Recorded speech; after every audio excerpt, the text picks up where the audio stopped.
এই স্টেডিয়ামগুলো করতে কত কোটি বিলিয়ন বিলিয়ন ডলার খরচ করতে হয়েছে, কত শ্রমিক যে এই স্টেডিয়ামগুলো বানাতে মারা গেছে তোমরা জানোই না। কি হচ্ছে এখানে? পশ্চিমারা আসছে, এনজয় করছে, খেলাধুলা হচ্ছে। বিষয়টা কি জানেন? আমাদেরকে এই খেলাধুলার অহেতুক কাজে ব্যস্ত করে দিয়ে ওরা ওদের এজেন্ডা বাস্তবায়ন করছে।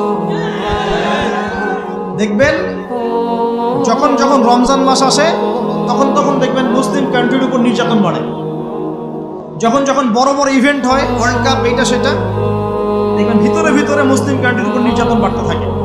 মানুষ একদিকে তাকায় থাকে আর একদিকে উদ্দেশ্য সাধন করতে থাকে। বুঝাচ্ছি বিষয়টা। আপনার 5টা বাচ্চা আছে মনে করেন, খুব জ্বালায়, কান্নাকাটি করে, হইচই করে। আপনি মোবাইল ফোনটা বের করে দিয়ে বলেছেন, বাবা বস, তোরা 5 জন মিলে একটা কার্টুন দেখ, আমি একটু কাজটা করি।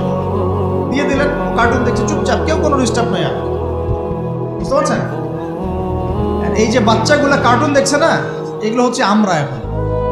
আর ওই যে কাজ করছে বা এটা হচ্ছে ওরা, পশ্চিমারা।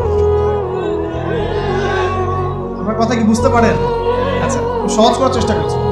প্রিয় যুবক ভাইরা, মেয়ে তো উন্মুক্ত করে দিয়েছেই, মাদক তো দিয়েছেই, জুয়া দিয়েছে, অহেতুক এসব খেলতামাশা দিয়েছে তোমার সামনে, তোমার সময় কেড়ে নেওয়ার জন্য, তোমার হায়াত কেড়ে নেওয়ার জন্য।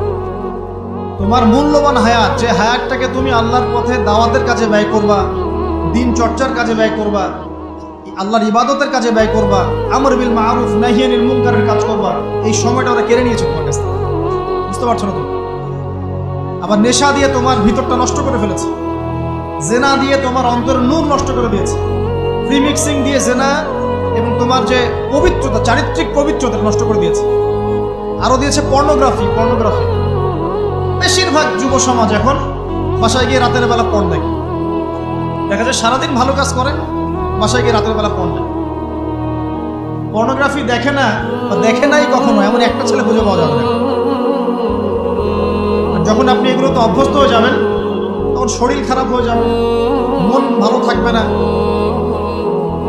আপনি একাকী গোপন পাপ করবেন, শরীর দুর্বল হয়ে পড়বে। একটা মেয়ের দিকে আপনি সম্মানের চোখে তাকাতে পারবেন না, মনে হবে মেয়ে মানেই মনে হয় ভোগের বস্তু।